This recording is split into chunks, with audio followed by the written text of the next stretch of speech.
What up, boys and girls? What up, YouTube? How's everyone doing today? Well, good.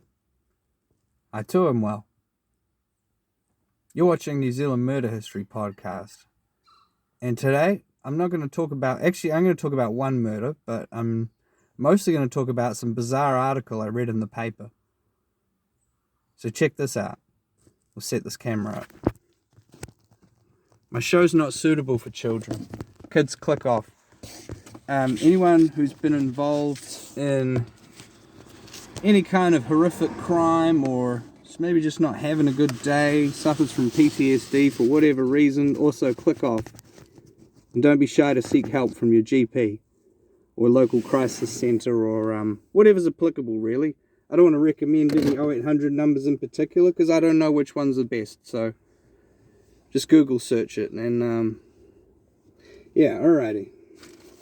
First of all, I'm just going to reference this. So I'm reading the Christchurch Press. Now, I believe the paper is just called the Press now, but it's still the Christchurch Press. They print it in Christchurch, as far as I know. So this is the Tuesday, the 26th of April, so yesterday's paper. Let me just set that camera up a bit better. Alrighty. Now, I read some bizarre articles, and I just had to discuss them because they were so odd. My show's just for educational purposes and not to cause offence to the victims or anybody really. Just making this show for the internet and yeah, education. All right, and where's this article? Because this is truly weird. I had to talk about this. All right, check this out. South Africa. Navy turns paintball guns onto thriving baboons. Yes, you heard me. The Navy is fighting baboons with paintball guns. So I'm going to read the article word for word. It doesn't have an author. It just says the Times at the bottom. So I guess they must have got it from the New York Times. Anyway. With its flotilla of frigates and submarines backed by inshore and offshore support vessels, South Africa's biggest naval base is primed for defence.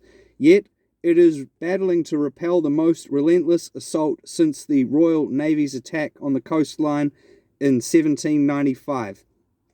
Simonstown has been under siege for months, since dozens of baboons seized a corner of the barracks from which they are launching raids on the Navy's kitchen and nearby restaurants and homes.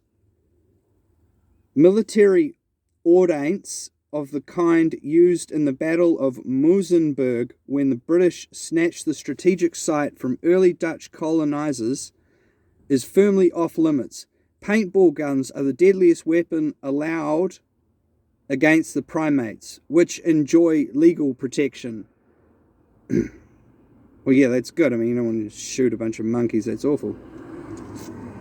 But check this out. Shopkeepers in the town said baboons helping themselves to fruit and biscuits from their shelves was almost a daily event. Residents described being imprisoned in their homes. Even through the middle of summer, you don't open any windows to get fresh air because you might find a baboon sitting in your bed in the morning. I don't know about you guys. Sometimes I get a bit hard up, but I definitely don't want to go to bed with a baboon. Alright, back to this article. Robert De Vos, 75, whose home overlooks the naval dock and harbour, told South Africa's Sunday Times a recent report by the city management cited the naval base's sloppy waste management as a key factor in drawing the baboons into the town. Troublesome baboons were regularly killed or maimed on the Cape Peninsula before the city introduced laws to protect them 15 years ago.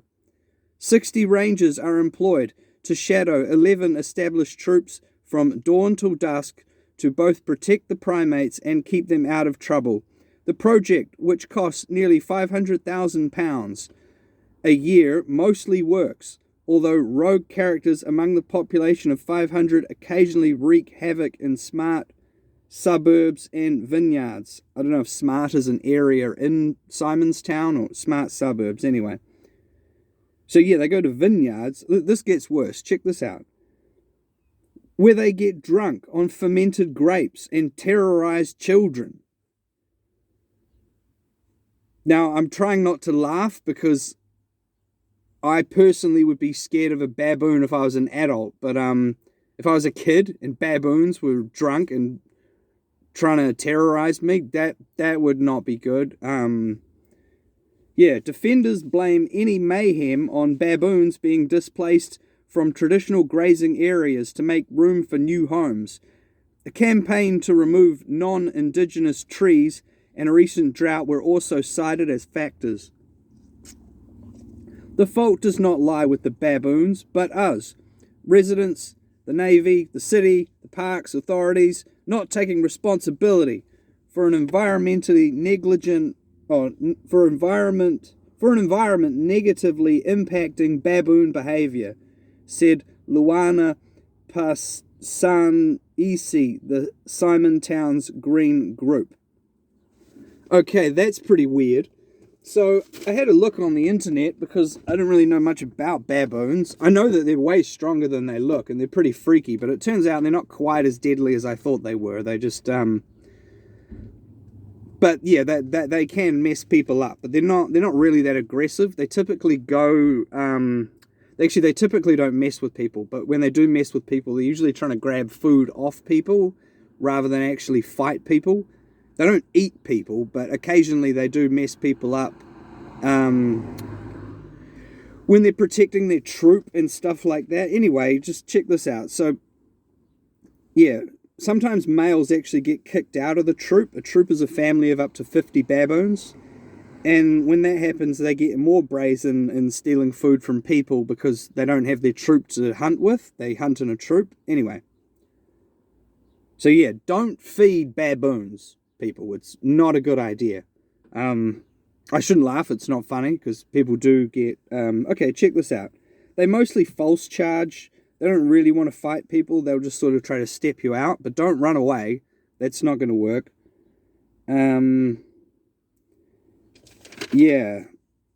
So information I've just looked up, taken from www.outdoorrevival.com. This is how to survive an encounter with a baboon. They can be very dangerous. And that article is written by Doug Williams on the 1st of February 2017. Baboons live in families called a troop of baboons. There are 5 different kinds of baboons. They vary in size and shades of color. Don't smile at a baboon. That isn't good. And if any monkey smiles at you, that's also not good. That means they want to kill you. And if you see one, that means that the whole troop is close by and probably watching you. Never pepper spray a baboon. It'll just piss them off and they'll probably attack you. I don't know. I heard you can pepper spray bears, but you don't pepper spray a baboon. Apparently it just, it doesn't work and then they get angry. Anyway, of course they get angry. They pepper sprayed it. But, you know. Alright, check this out. This is actually really bad. Brutal baboon attacks raise concern. Now, this was 2006, 12th of February, and it's on www.iol.co.za.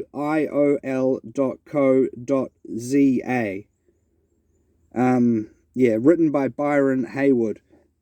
In this article, 42-year-old Mintumkuzlu Mansele and 4-year-old Luciano Adams were both put in critical condition in separate attacks in South Africa. This is a quote from 42-year-old Mansele. I'm just like to say I'm sorry about the way I'm pronounced. I know I'm butchering these, I believe they're Swahili name, but I'm trying my best. Anyway, Mansele. It was about 8:30 p.m. and out of the blue, the baboon tried to get at my neck. End of quote. And then a truck pulled over and scared it off, calling emergency. The muscles on Mansele's forearms were ripped to the bone and a tooth had to be removed from his arm. Okay, now I'm doing a quote from a doctor who assisted in the surgery. Dr. Elmari Matthews.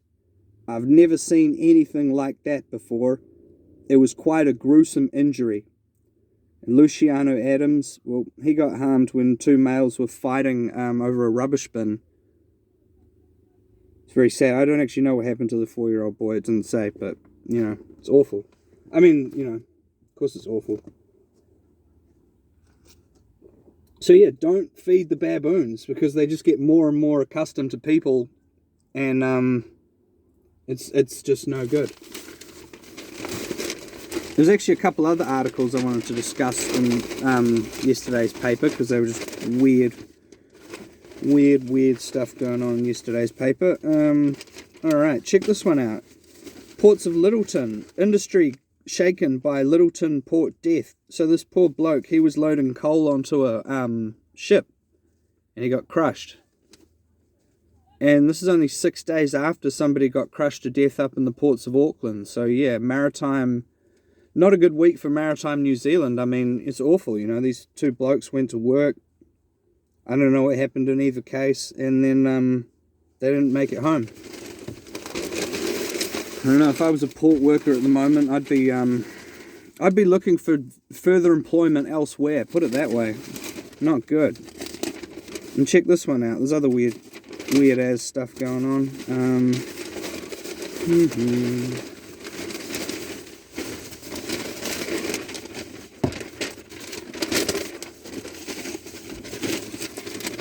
Alrighty. So in Invercargill, a bloke got murdered and his friend got stabbed. So two of them got stabbed, one of them didn't make it. And this is outside the courthouse, no less. Chad Parakura. Yeah, he got killed on Saturday night. I guess it was Friday night. It was 12:45 in the morning. And he got stabbed. Don Street, near Invercargill Court Building. Homicide investigation was launched after one man was found unconscious with stab wounds and died at the scene. The second man was taken to hospital in critical condition with similar injuries and underwent surgery. Now, I'm not going to talk any more about this case because it's before the courts, and I don't really want to get too into it, rather than just saying the bare facts of what's been reported in the paper yesterday. It's awful though, Who knows what it was about? We'll probably find out. Well, we may or may not find out, but we'll hopefully get more information in the future. Alright, check this one out. 3 people charged after stabbing on coast. 3 people have been charged following a stabbing on the West Coast. West Coast Area Response Manager Acting Senior Sergeant Paul O'Hara said emergency services received multiple calls on Sunday night about a significant disturbance in Gothard Place, Westport. The information also indicated a woman at the property had been injured. The officer's priority was to find the victim as soon as possible to ensure she was safe. They were able to locate her quickly. She was found with a stab wound and was taken to hospital for treatment. 3 people were later arrested in relation to the incident. A 31-year-old woman has been charged with assault with a stabbing instrument, and a 20-year-old woman and 29-year-old man have been charged with wounding with intent to injure. They are due to appear in the Greymouth District Court today. So yeah, it's been a bit of a mere week for New Zealand. Have a good one, everybody, and stay safe out there. Take care.